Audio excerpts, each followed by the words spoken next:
ہمارے چینل میں خوش آمدید۔ چلیں شروع کرتے ہیں آج کی کہانی۔ تھی شام کے 7 بج چکے تھے۔ میرا شوہر ابھی تک آفس سے نہیں آیا تھا۔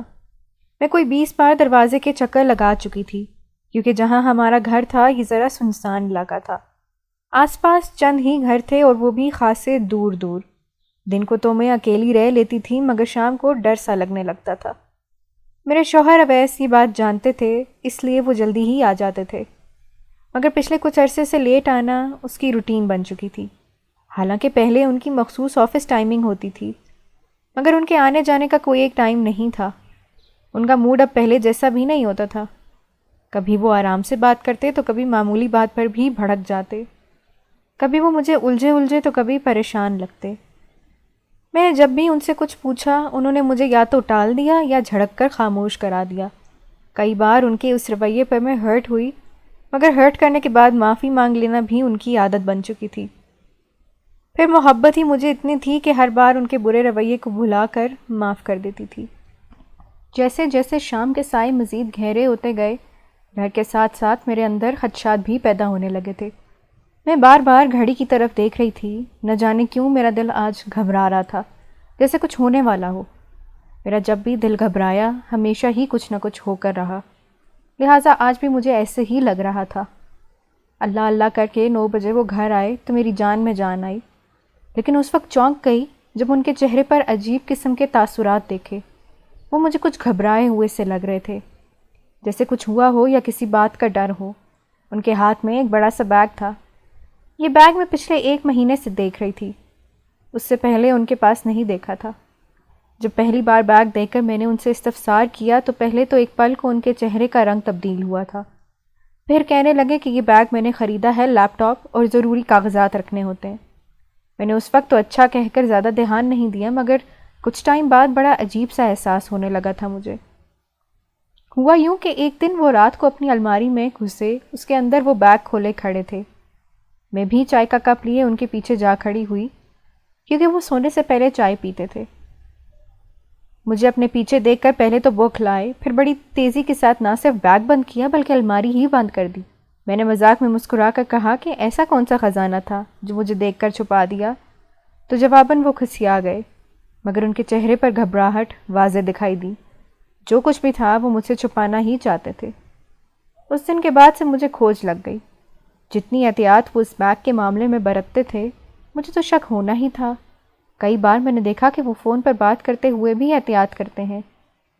میں ساتھ بیٹھی ہوتی تو ان کے فون پر کال آتی تو کبھی وہ کاٹ دیتے اور کبھی پک کرتے تو اس جگہ سے دور جا کر بات کرتے جہاں میں ہوتی تھی۔ حالانکہ پہلے ایسا کبھی نہیں ہوا کہ میرے سامنے کوئی کال آئی ہو اور انہوں نے مجھ سے دور ہو کر سنی ہو۔ میں بھی ان کا فون استعمال کرتی تھی، پاسورڈ بھی میرے نام کا لگا ہوا تھا۔ وہ مجھے کہا کرتے تھے کہ اس پاسورڈ کو وہ کبھی چینج نہیں کریں گے، مگر جب سے انہوں نے فون کو میری دسترس سے دور اور کالز کو مجھ سے چھپا کر سننا شروع کیا تو میرے اندر شک ابھرنے لگا۔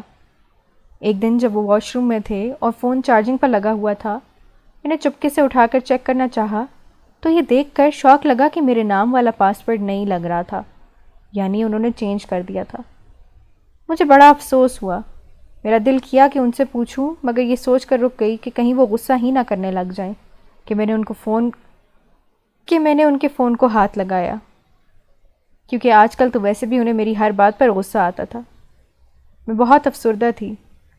اپنے پیار کرنے والے کیئرنگ شوہر کا پہلے کی طرح کیئر اور پیار نہ کرنا مجھے تکلیف دے رہا تھا، کیونکہ میری ان سے پسند کی شادی تھی۔ اصل میں ہم ایک ہی یونیورسٹی میں پڑھتے تھے۔ وہ مجھ سے سینئر تھے، وہ اپنی کلاس کے CR تھے اور میں اپنی کلاس کی۔ ایک دن ڈپارٹمنٹ میں کسی کام کے سلسلے میں ہماری بات ہوئی جو پہلے دوستی اور بعد میں بڑھتے بڑھتے محبت تک جا پہنچی۔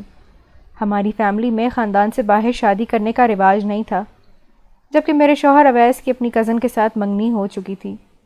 اس لیے جب ہم دونوں نے اپنے اپنے گھروں میں ایک دوسرے کا نام لیا تو ہنگامہ اٹھ کھڑا ہوا، مگر ہم نے کسی کی پرواہ نہ کی اور کورٹ میرج کر لی۔ ہم دونوں کی فیملیز نے ہم سے بائیکاٹ کر لیا۔ ہم ایک دوسرے شہر میں آ بسے تھے۔ اویس کے پاس MBA کی ڈگری تھی، جلد ہی اسے ایک کمپنی میں جاب مل گئی۔ میرے پاس بھی ڈگری تھی، مگر اویس نے نوکری کی اجازت نہیں دی۔ شروع کے 4 مہینے بہت زیادہ اچھے گزرے۔ اویس میرا بہت خیال رکھتے، مجھ سے بہت پیار کرتے تھے۔ پھر نہ جانے کس کی نظر لگی، دھیرے دھیرے ان کے پیار میں کمی آنے لگی۔ پہلے وہ میری آنکھ میں ایک آنسو برداشت نہ کرتے تھے، اور اب میں ان کے سامنے رو دیتی تو وہ چڑ جاتے اور کہتے تمہیں اچھی زندگی دینے کے لیے محنت کر رہا ہوں، اس لیے کم ٹائم دے پاتا ہوں، اور تم ہو کہ شکایتیں ختم نہیں ہوتی تمہاری۔ یہ سچ تھا کہ وہ مجھے کم اور اپنے کام کو بہت زیادہ ٹائم دینے لگے تھے۔ ہر مہینے گھر میں کسی سہولت، اے سی، فریج اور کولر کا اضافہ ہو رہا تھا، مگر مسئلہ یہ تھا کہ وہ مجھے جو ٹائم دیتے تھے تو اس دوران بھی ان کی توجہ مجھے اپنی طرف محسوس نہیں ہوتی تھی، اور اس بات سے میرا دل دکھتا تھا کہ کہیں ان کی دلچسپی مجھ میں ختم تو نہیں ہو گئی، کہیں آفس میں انہیں کوئی اور تو نہیں مل گئی، کیونکہ مرد کا عشق تب تک جوش مارتا رہتا ہے جب تک وہ اس عورت کو نہیں پا لیتا۔ جیسے ہی وہ عورت اس کی دسترس میں آتی ہے تو اس کا جوش و خروش، دلچسپی سب مدھم پڑ جاتی ہے، اور اس کا دل کسی نئی کلی کی آرزو کرنے لگتا ہے، کیونکہ کھلا ہوا گلاب اسے پرکشش نہیں لگتا۔ یہی حال شاید میرے شوہر کا بھی تھا۔ اس خیال نے میرے اندر تشویش پیدا کر دی تھی۔ میں بڑے غور سے اپنے شوہر کی حرکات و سکنات کا جائزہ لیتی رہتی تھی۔ ایک رات میری آنکھ کھلی تو وہ بستر پر نہیں تھے۔ میں پریشان ہو کر اٹھ بیٹھی، پہلے واش روم میں چیک کیا مگر وہ بھی خالی تھا۔ دبے قدموں سے باہر نکل آئی تو دیکھا وہ صحن میں کھڑے ہو کر فون پر کسی سے بڑے دھیمے لہجے میں بات کر رہے تھے۔ میرے قدموں کی آہٹ پر انہوں نے مجھے پلٹ کر دیکھا۔ پہلے ان کے چہرے پر چوری پکڑے جانے والا تاثر اور پھر غصہ نمودار ہوا۔ فوراً فون بند کر کے میرے پاس آئے اور انتہائی غصے سے بولے، کیوں آئی ہو اٹھ کر باہر؟ میری جاسوسی کر رہی ہو کیا؟ میں ان کے تیور دیکھ کر ڈر گئی اور وضاحت دینے لگی کہ نہیں، میری آنکھ کھلی تو دیکھا آپ بستر پر نہیں تھے، میں پریشان ہو گئی، اس لیے باہر دیکھنے آئی ہوں۔ جواب میں وہ میرا بازو پکڑ کر کمرے میں لے آئے اور سخت لہجے میں بولے، آئندہ کبھی دوبارہ آنکھ کھلے اور میں بستر پر موجود نہ ہوں تو میری جاسوسی کرنے مت آنا، ورنہ نتائج کی ذمہ دار تم خود ہوگی۔ میں اپنے محبت کرنے والے شوہر کا یہ انداز دیکھ کر حد تک رہ گئی۔ دکھ کے ماری میری آنکھوں میں آنسو آ گئے۔ پھر وہ ساری رات میں نے چپکے چپکے آنسو بہاتے ہوئے جاگ کر گزاری۔ صبح ہوئی تو معمول کی طرح ان کے لیے ناشتہ بنایا، جسے کرنے کے بعد وہ تیار ہو کر اپنے بیگ کو لے کر چلے گئے۔ ان کے چہرے پر اپنے رویے کو لے کر ذرا بھی ندامت نہیں تھی، جبکہ میرا خیال تھا کہ آفس جاتے ہوئے وہ مجھے لازمی منا کر جائیں گے۔ ان کے جانے کے بعد میں نے ان کی الماری کھول کر ان کے ایک ایک کپڑے کو چیک کرنے لگی کہ شاید کہیں سے کوئی نشانی مل جائے، کیونکہ اتنا تو مجھے یقین ہو چکا تھا کہ ان کی زندگی میں کوئی آ چکی تھی، تبھی تو میرے ساتھ ان کا رویہ اتنا بدل چکا تھا۔ ورنہ پہلے جو انسان مجھے ڈانٹتا تو دور، اونچی آواز میں بات نہیں کرتا تھا، اب ہر وقت مجھے ڈانٹنے لگا تھا۔ میں سارا دن گھر کا کام بھی کرتی رہی اور اپنے شوہر کے بدل جانے پر آنسو بھی بہاتی رہی۔ میں نے دل میں پکا ارادہ کر لیا تھا کہ اب میں بھی ناراضگی دکھاؤں گی۔ وہ بار بار میری انسلٹ کرتا رہے اور میں سب بلائے بار بار اچھے موڈ میں مخاطب ہوتی رہوں، اب ایسا نہیں ہوگا۔ اس دن الماری سے تو کچھ نہ ملا مگر شک میرا برقرار رہا۔ میں کئی دن تک منہ پھلائے رہی، مگر افسوس کہ میری ناراضگی کی بھی اس شخص نے زیادہ پرواہ نہیں کی۔ چند ایک بار پوچھا کہ کیوں ناراض ہو، میرے گلے شکوے کرنے پر سوری کر لیا اور پھر سے وہی رویہ۔ پہلے آفس سے آنے کے بعد وہ کچھ ٹائم میرے ساتھ گزارتے تھے، مگر کچھ دنوں سے وہ آفس سے آنے کے بعد بیگ لیے فوراً اسٹڈی روم میں چلے جاتے تھے اور دروازہ لاک کر کے گھنٹوں گھنٹوں نہ جانے اندر کیا کرتے رہتے۔ میں کھانا تیار کر کے ٹیبل پر لگاتی اور دروازے پر آواز لگا کر کہتی کہ آ کر کھانا کھا لیں، تو کھانے کے لیے باہر آتے وقت بھی وہ اسٹڈی روم کو لاک کر کے آتے، جیسے اندر ان کا کوئی خاص سیکرٹ ہو یا مجھ سے انہیں کوئی خطرہ ہو۔ یہ بات مجھے بری تو بہت لگتی مگر خاموش ہو کر رہ جاتی۔ کھانے کے دوران میں بولتی رہتی اور وہ میری باتوں کا ہوں ہاں میں جواب دیتے اور جلدی جلدی کھانا کھا کر فوراً اسٹڈی روم میں چلے جاتے۔ کھانے کے بعد میں سارے کام نپٹا کر بیڈ روم میں جا کر سو جاتی۔ نہ جانے وہ کس ٹائم بیڈ روم میں سونے آتے، مجھے نہیں پتہ ہوتا تھا۔ کئی مرتبہ میں نے اسٹڈی روم کے دروازے سے کان لگا کر سننے کی کوشش کی تو ایک دو بار دھیمی دھیمی آوازیں کانوں میں پڑیں، جیسے وہ کسی سے بات کر رہے ہوں، مگر واضح کچھ پلے نہیں پڑا۔ میری حالت روز بروز اندر سے خراب ہوتی جا رہی تھی۔ اپنے شوہر کا بدل جانا مجھے مارے جا رہا تھا، جس کا اسے احساس بھی نہیں تھا۔ میرے دن رات بے چین اور بے سکون گزر رہے تھے۔ وہ میرے پاس ہو کر بھی مجھ سے بہت دور تھا۔ آفس میں سنڈے کو چھٹی ہوتی تھی، مگر کچھ عرصے سے وہ سنڈے کو بھی آفس جانے لگے تھے۔ میں نے جب بھی اس بارے میں پوچھا وہ یہی کہتے کہ کام زیادہ ہے۔ اب مجھے لگنے لگا تھا جو عورت ان کی زندگی میں ہے شاید سنڈے کو وہ اسی کے ساتھ گزارتے ہیں۔ میرے اندر کی جلن مجھے چین نہیں لینے دے رہی تھی۔ کئی بار جی میں آیا کہ ان سے صاف صاف بات کروں کہ کس کی وجہ سے وہ مجھے اگنور کر رہے ہیں، مگر یہ سوچ کر ڈر جاتی کہ کہیں واقعی اگر انہوں نے اعتراف کر لیا کہ ان کی زندگی میں کوئی ہے اور مجھے اپنی زندگی سے نکال دیا تو میں کیا کروں گی، کہاں جاؤں گی؟ کیونکہ میں اپنی ساری کشتیاں تو جلا کر آئی تھی۔ یہی ڈر مجھے ان سے کچھ پوچھنے سے یا بات کرنے سے روک دیتا تھا۔ ایک دن وہ شام کو آفس سے ذرا جلدی گھر آ گئے۔ میں ڈرائنگ روم میں بیٹھی ٹی وی دیکھ رہی تھی کہ وہ بھی ساتھ آ کر بیٹھ گئے اور مجھ سے بڑے دنوں بعد مسکرا کر چائے کی فرمائش کی۔ جب میں چائے لے کر آئی تو میرے سامنے ان کے فون پر کال آنے لگی۔ فون ان کی گود میں پڑا تھا۔ اسکرین پر باس کے نام سے کال شو ہو رہی تھی۔ غیر متوقع طور پر انہوں نے میرے سامنے ہی ریسیو کر لی، ورنہ زیادہ تر کالز وہ مجھ سے دور ہٹ کر ریسیو کرتے تھے۔ مجھے لگا شاید ان کا باس ہی ہے، تب ہی میرے سامنے بات کر رہے تھے، مگر جب انہوں نے میم میم کہہ کر بات کرنی شروع کی تو میرے اندر ہلچل سی مچ گئی۔ یقیناً دوسری طرف سے عورت ہی تھی۔ کچھ دیر بعد بات کرنے کے بعد فون بند کر دیا اور میری طرف دیکھ کر پوچھنے لگے، کیوں پریشان ہو؟ کیا ہوا ہے؟ میں نے جب پوچھا فون پر عورت کون تھی تو پہلے تو زور سے ہنس پڑے، پھر کہنے لگے، یار باس کی بیٹی تھی جو کہ اب کمپنی سنبھال رہی ہے اور ہماری باس ہے، کام کے سلسلے میں کال کی ہے اس نے۔ میں نے افسوس بھری نگاہوں سے دیکھ کر کہا، آپ نے پہلے تو نہیں بتایا مجھے۔ جواباً وہ چائے پیتے ہوئے لاپرواہی سے ٹالتے ہوئے بھول گیا ہوگا مجھے۔ انہوں نے ٹال تو دیا مگر میرے اندر شک بڑھ گیا کہ جو عورت ان کی زندگی میں ہے وہ کہیں ان کی باس ہی تو نہیں۔ خیر اس رات جب وہ روز کی طرح اسٹڈی روم میں تھے اور میں بیڈ روم میں لیٹی اس بارے میں سوچ رہی تھی کہ دفتراً مجھے خیال آیا کیوں نہ آفس جا کر کسی سے معلومات لے لی جائے، کیونکہ عموماً باس کا اور ملازم کا آپس میں چکر ہو تو یہ بات آفس میں چھپتی نہیں ہے۔ اس لیے میں نے فیصلہ کیا کہ دوسرے دن صبح جب وہ آفس جائیں گے تو میں ان کا پیچھا کروں گی۔ اگر وہ کہیں اور گئے تو وہ عورت آفس کی نہیں ہوگی، اگر آفس ہی گئے تو یقیناً آفس کی ہی ہوگی، اور کچھ نہیں تو گیٹ پر کھڑے چوکیدار سے ہی معلومات لینے کی کوشش کروں گی۔ یہی سب سوچ کر دوسرے دن میں شوہر کے پیچھے چل پڑی۔ جب وہ 9 بجے دفتر کے لیے روانہ ہوئے، وہ بس میں سوار ہوئے، میں نے ایک ٹیکسی والے کو پیسے دے کر اس بس کا پیچھا کرنے کو کہا۔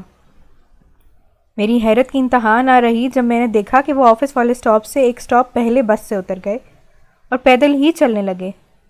بیگ انہوں نے بغل میں مضبوطی سے دبایا ہوا تھا۔ میں کچھ فاصلے پر ان کے پیچھے نقاب میں چہرہ چھپائے چل رہی تھی۔ بہت سارا چلنے کے بعد وہ ایک ایسے ایریا میں آئے جہاں بڑی بڑی بلڈنگز تھیں۔ وہ ایک بلڈنگ میں داخل ہوئے اور گیٹ پر کھڑے چوکیدار سے چند سیکنڈز رک کر کوئی بات کی اور پھر اندر چلے گئے۔ میں بھی دھڑکتے دل کے ساتھ آگے بڑھی، مگر اس وقت گھبرا گئی جب بلڈنگ کے چوکیدار نے مجھے اندر جانے سے روک دیا اور پوچھا، بیوی کس سے ملنے جانا ہے؟ مجھے بوکھلاہٹ میں پہلے تو کچھ سمجھ ہی نہیں آیا، پھر ایک فرضی نام لیتے ہوئے کہا کہ کیا وہ اسی بلڈنگ میں رہتی ہے؟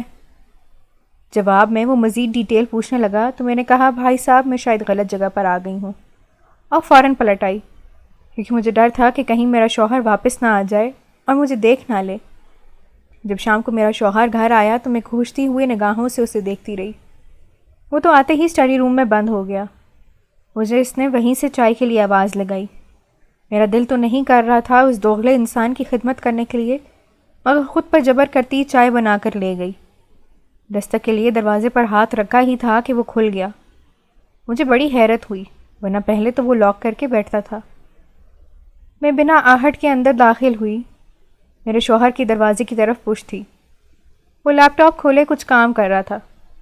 میں چپکے سے پیچھے جا کر کھڑی ہو گئی اور دیکھنے لگی لیپ ٹاپ پر کچھ لڑکیوں کی تصویریں کھلی ہوئی تھیں۔ میرا شوہر نہ جانے ان میں کیا دیکھ رہا تھا۔ میں زیادہ کچھ نہ دیکھ پائی۔ اچانک سے اسے شاید احساس ہو گیا تھا کہ کوئی اس کے پیچھے کھڑا ہے۔ مجھے اس طرح دیکھ کر ان کے ماتھے پر جہاں بل پڑے وہاں میرا رنگ بھی اڑ گیا۔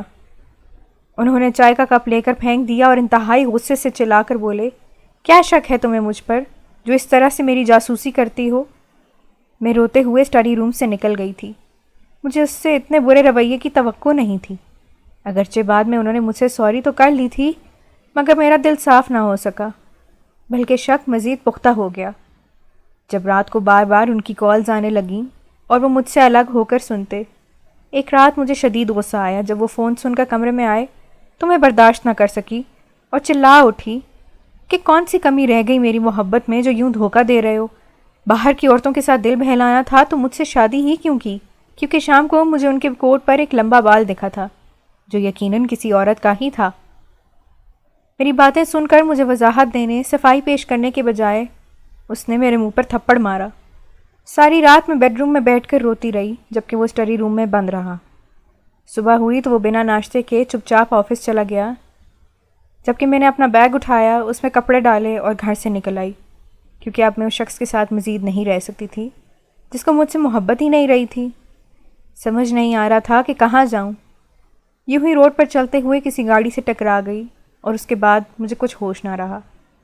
جب ہوش آیا تو ہاسپٹل میں تھی، سر پر پٹی بندھی ہوئی تھی اور دیکھ کر آنکھیں کھلی کی کھلی رہ گئی کہ میرے سارے گھر والے میرے پاس بیٹھے رو رہے تھے. پہلے مجھے ایسا لگا جیسے میں کوئی خواب دیکھ رہی ہوں. جب یقین آیا کہ نہیں یہ حقیقت ہے تو میں بھی رونے لگی. پتہ چلا جس گاڑی سے میں ٹکرائی تھی وہ میرے بھائی کی ہی تھی. وہ لوگ مجھے گھر لے گئے. میرے شوہر کے متعلق پوچھا تو میں نے کہا معمولی سی ناراضگی ہے ہم میں.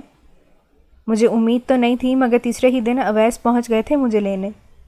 نہ جانے انہیں کیسے پتہ چلا تھا کہ میں اپنے ماں باپ کے گھر ہوں.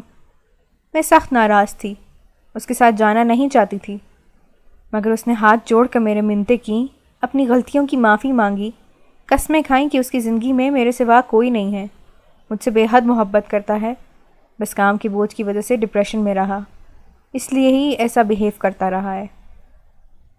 مگر اب وہ وعدہ کرتا ہے کہ پہلے کی طرح ہی محبت اور کیئر کرے گا. خیر اس کے وعدوں پر یقین کرتے ہوئے اور اس کی محبت سے مجبور ہو کر میں اس کے ساتھ واپس چلی آئی. 2-3 دن تو اس نے شروع والے دنوں کی طرح میرا بے حد خیال رکھا، مگر چند دن بعد اس کی روٹین پھر سے بدل گئی. وہی فون کالز، وہی اسٹڈی، مجھے ٹائم نہ دینا.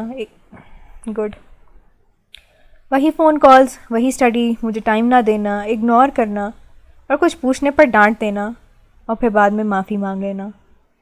وہ شخص جو اس کی قسمیں کھانے پر میرے دل و دماغ سے نکل گیا تھا ایک بار پھر سے آن کھڑا ہوا. ایک دن میں کسی کام سے بیڈ روم میں گئی تو میرا شوہر جو اپنی الماری میں سر دیے کھڑا تھا مجھے دیکھ کر فوراً الماری بند کر دی، مگر اسی وقت الماری سے کوئی چیز نیچے گری. میں نے دیکھا تو وہ کڑکڑاتے نوٹوں کی ایک بھاری گڈی تھی. میری آنکھیں حیرت سے کھل گئیں اور منہ سے بے اختیار نکلا، اتنے پیسے کہاں سے لیے؟ انہوں نے اس گڈی کو تیزی سے الماری میں چھپایا اور بولے میرے نہیں ہیں، آفس کے ہیں، بینک میں جمع کروانے ہیں. میں نے حسرت آمیز لہجے میں کہا اچھا، میں تو خوش ہو گئی تھی کہ آپ کے ہیں تو شاپنگ کے لیے مانگوں گی. تو جواب میں کہا اچھا کتنے چاہیے شاپنگ کے لیے؟ میں نے کہا جتنے مل جائیں غنیمت ہے. تو فوراً سے 5-5 ہزار والے 10-11 نوٹ میرے ہاتھ پر رکھ دیے اور بولے کہ کل جا کر اپنی مرضی کی شاپنگ کر لینا. اتنے سارے نوٹ دیکھ کر میری آنکھیں حیرانی سے پھیل گئیں اور میں نے انہیں یاد دلایا کہ آپ نے تو کہا تھا کہ یہ آفس کے پیسے ہیں، اب اتنے سارے نوٹ مجھے شاپنگ کے لیے دے رہے ہیں. تو بولے کوئی بات نہیں، میں اپنی سیلری سے کٹوا لوں گا، تم مزے سے شاپنگ کرو. مگر میں نے انکار کیا کہ نہیں، گھر کا خرچہ ہوتا ہے. تو جھنجھلا کر بولے یار تم کیوں فکر کرتی ہو، میں سب مینج کر لوں گا، تم خود پر خرچ کرو. یہ پیسے پھر میں نے چپ چاپ رکھ لیے. جب گنا تو وہ 50,000 تھے. مجھے شدید حیرت ہوئی. 50,000 تو میرے شوہر کی سیلری بھی نہیں تھی، پھر اتنے پیسے اس نے مجھے شاپنگ کے لیے کیسے دے دیے؟ اس کا جواب اب میں اپنے شوہر سے نہیں طلب کر سکتی تھی کیونکہ ممکن تھا وہ پھر غصہ کر جاتا. میں نے وہ پیسے احتیاط سے الماری میں سنبھال کر رکھ دیے. دوسرے دن جب شام کو وہ آفس سے گھر آئے تو ایک چمچماتی ہوئی کار میں تھے. پہلے میں سمجھی کہ آفس کی ہے. جب انہوں نے کہا کہ ان کی اپنی ہے تو میرا منہ کھل گیا اور میں نے حیرانگی بھرے لہجے میں استفسار کیا کہ اتنے پیسے کہاں سے آئے؟ جواب میں بولے یار میڈم نے میرے کام سے خوش ہو کر دی ہے. مجھے دھچکا لگا. میں سمجھ گئی کہ اتنی مہنگی گاڑی کوئی کسی کو مفت میں نہیں دیتا.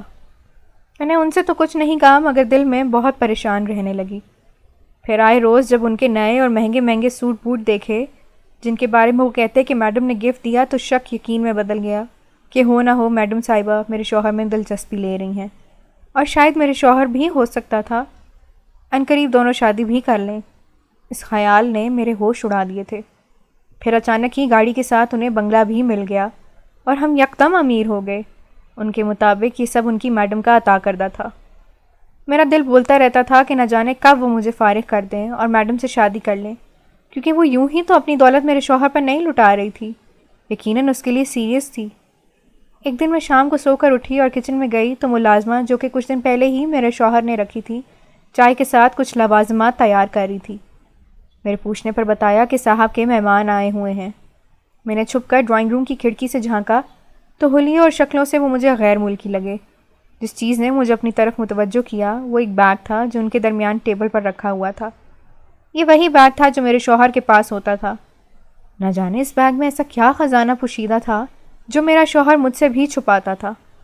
میں پریشان تو تھی ہی، ساتھ میں تجسس بھی روز بروز بڑھ رہا تھا۔ اس وقت میں چونک گئی جب وہ غیر ملکی مہمان آئے، روز میٹنگز کرنے کے لیے گھر پر آنے لگے۔ میرا شوہر ان کے ساتھ گھنٹوں مہمان خانے میں دروازہ بند کر کے نہ جانے کون سے مذاکرات کرتا رہتا تھا۔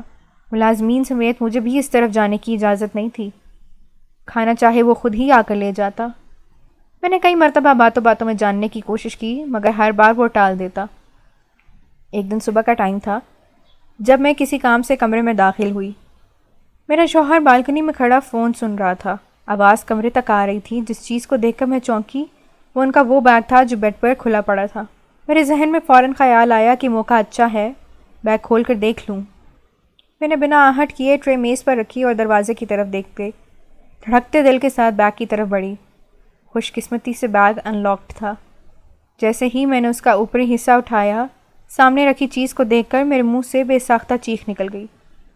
میری چیخ سن کر میرا شوہر تیزی سے کمرے میں داخل ہوا اور مجھے اور اپنے کھلے ہوئے بیگ کو دیکھ کر فوراً معاملہ سمجھ گیا۔ میں بے یقین دہشت بھری نگاہوں سے دیکھتی ہوئی بائیں کی طرف بھاگی، مگر دروازے سے نکل کر چند قدم ہی بھاگی تھی جب پیچھے سے میرے شوہر نے میرا بازو پکڑا اور مجھے کھینچتا ہوا دوسرے کمرے میں لے گیا۔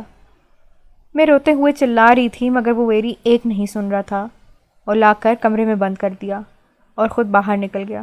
مجھے اچھی طرح اندازہ تھا کہ وہ کہاں جا رہا تھا۔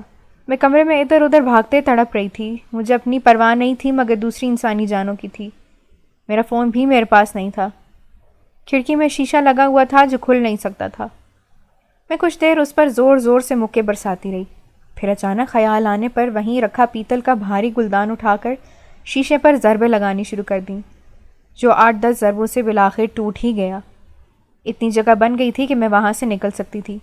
شیشے کی کرچیوں سے ہاتھوں پیروں کو بچاتی میں بڑی مشکل سے کھڑکی کے ذریعے باہر آئی اور بیڈ روم کی طرف بھاگی جہاں میرا موبائل رکھا تھا۔ خوش قسمتی سے وہ وہیں پڑا ہوا تھا۔ میرے شوہر کو شاید امید نہیں تھی کہ میں کمرے سے نکلنے میں کامیاب ہو جاؤں گی، ورنہ یقیناً وہ جاتے وقت میرا موبائل ساتھ لے جاتے۔ میں نے فوراً 15 پر کال کی اور تمام معاملہ بتایا۔ کال کرنے کے بعد میں نے جلدی سے اپنا سامان پیک کرنا شروع کر دیا، کیونکہ اگر پولیس آ جاتی تو مجھے بھی شاید جرم میں ملوث سمجھتے ہوئے گرفتار کر لیتی۔ میں پیکنگ بھی کرتی جا رہی تھی اور ساتھ میں شوہر کے دھوکے پر روتی بھی جا رہی تھی۔ بہت بڑا دھچکا لگا تھا مجھے شوہر کی حقیقت جان کر۔ بیگ اٹھا کر میں فوراً گھر سے نکلی اور ٹیکسی میں بیٹھ کر اپنے میکے آ گئی۔ مجھے پریشان اور روتا دیکھ کر گھر والے بھی سمجھ گئے کہ کوئی نہ کوئی معاملہ ہوا ہے، مگر میں ان کو اس حقیقت سے آگاہ کر کے شوق نہیں دینا چاہتی تھی جو مجھے لگا تھا۔ اس لیے میں نے اپنے والدین سے بہانہ کیا کہ میرے اپنے شوہر کے ساتھ کسی معمولی بات پر لڑائی ہوئی ہے جس کی وجہ سے ناراض ہو کر آئی ہوں۔ تو پہلے تو تانے ملے کہ اس شخص کے لیے اپنے ماں باپ کو چھوڑ کر گئی تھی، دیکھ لو کتنا اچھا سلوک کرتا ہے وہ تمہارے ساتھ۔ مگر پھر مجھے مسلسل روتا پریشان دیکھ کر تسلی دینے لگے کہ چھوٹی موٹی لڑائیاں میاں بیوی کے درمیان تو ہوتی ہی ہیں، ہم اویس سے بات کریں گے، اسے سمجھائیں گے۔ مگر میرا رونا کم نہ ہوا، کیونکہ میں اچھی طرح جانتی تھی کہ اب میرا دل کسی صورت اس شخص کو قبول نہیں کر سکتا تھا۔ میری اور اس کی رفاقت کا سلسلہ 11 ماہ بعد یہیں پر ختم ہو گیا تھا، اس لیے میں تڑپ رہی تھی۔ گھر والوں کو اصل صورتحال سے اس وقت میں نے آگاہ نہیں کیا، مگر یہ کوئی عام بات نہیں تھی، صرف گھر کا معاملہ نہیں تھا جو چھپا رہتا۔ اویس کے کارناموں کی خبر بما اس کی تصویر ٹی وی پر دکھائی گئی، جس پر سب سے پہلے میری چھوٹی بہن کی نظر پڑی اور اس نے شور مچا کر سب گھر والوں کو اکٹھا کر لیا۔ سب ٹی وی پر خبر سنتے حیرت اور صدمے سے مجھے دیکھ رہے تھے اور میں گھٹنوں کے گرد بازو باندھے بلند آواز سے رو رہی تھی۔ میرا شوہر پولیس کی حراست میں تھا۔ میرے گھر والے دکھی ہونے کے ساتھ ساتھ پریشان بھی تھے کہ کہیں پولیس اس معاملے میں مجھے یعنی ان کی بیٹی کو انوالو نہ کر لے، مگر وہی ہوا جس کا ڈر تھا۔ دوسرے دن ہی پولیس میرے میکے آ گئی۔ مجھے تھانے لے جایا گیا، جہاں نہ صرف مجھ سے تفتیش کی گئی بلکہ اویس کو بھی میرے سامنے لا کر اس کا کچا چھٹا کھولا گیا، جس کو میں نے بے حد دکھ اور افسوس بھری نگاہیں اویس پر جمائے سنا، جبکہ وہ شرمندہ سا سر جھکائے کھڑا رہا۔ پولیس کے مطابق اویس ایک ایسے گینگ کا فرد تھا جس کا کام ہیروئن، افیم کی زہر پھیلانے کے علاوہ ملکی جاسوسی اور تخریب کاری، غیر قانونی اسلحہ اور دستی بموں جیسے کام تھے۔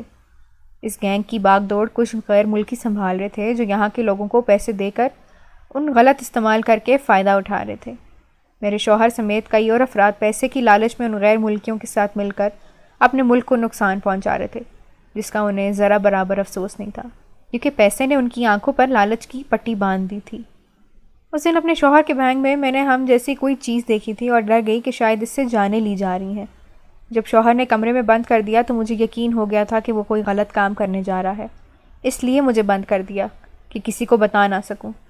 مگر میں نے ہمت کر کے نہ صرف کمرے سے نکلنے میں کامیاب ہوئی بلکہ بروقت پولیس کو بھی آگاہ کر کے اپنے شوہر کو اس کے گینگ سمیت پکڑوانے میں کامیاب ہوئی۔ غیر ملکی تو سب فرار ہو گئے مگر یہاں کے تمام لوگ پکڑے گئے۔ سب کو 8-10 سال کی سزائیں ملی، مگر میرے شوہر اور دوسرے 2 افراد کے ساتھ کچھ رعایت برتی گئی، کیونکہ ایک تو انہوں نے پولیس سے تعاون کیا، دوسرا انہیں گینگ جوائن کیے زیادہ عرصہ نہیں گزرا تھا، اس لیے یہ زیادہ جرائم میں ملوث نہیں ہو سکے تھے۔ اویس کو 5 سال کے لیے جیل بھیج دیا گیا۔ میں بوجھل دل کے ساتھ پولیس اسٹیشن سے اپنے ماں باپ کے گھر آ گئی۔ وہ بنگلہ گاڑی گھر جس کا اویس کہتا رہا کہ کمپنی کے باس نے دیا ہے، وہ بھی در حقیقت گینگ کے سربراہ کی طرف سے عطا کرتا تھا۔ اس سب کو عدالت کے حکم پر ضبط کر لیا گیا۔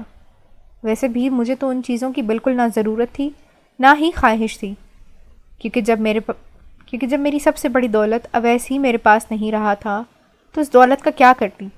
گھر والے بار بار اصرار کرتے رہے کہ اویس سے طلاق لے لو، ہم تمہاری کہیں اچھی جگہ شادی کر دیتے ہیں، مگر میرا دل نہیں مانتا تھا۔ ہر وقت یہی سوچتی کہ کاش اویس دولت کی لالچ میں نہ پڑتا تو ہماری اچھی بھلی خوشحال زندگی اور ہنستا بستا گھر برباد نہ ہوتا۔ ناظرین، اگر آپ کو ہماری کہانی اچھی لگی ہے تو ویڈیو کو لائک کریں، شیئر کریں اور ہمارے چینل کو سبسکرائب کریں۔ اگلی ویڈیو تک اجازت دیں۔ اللہ حافظ۔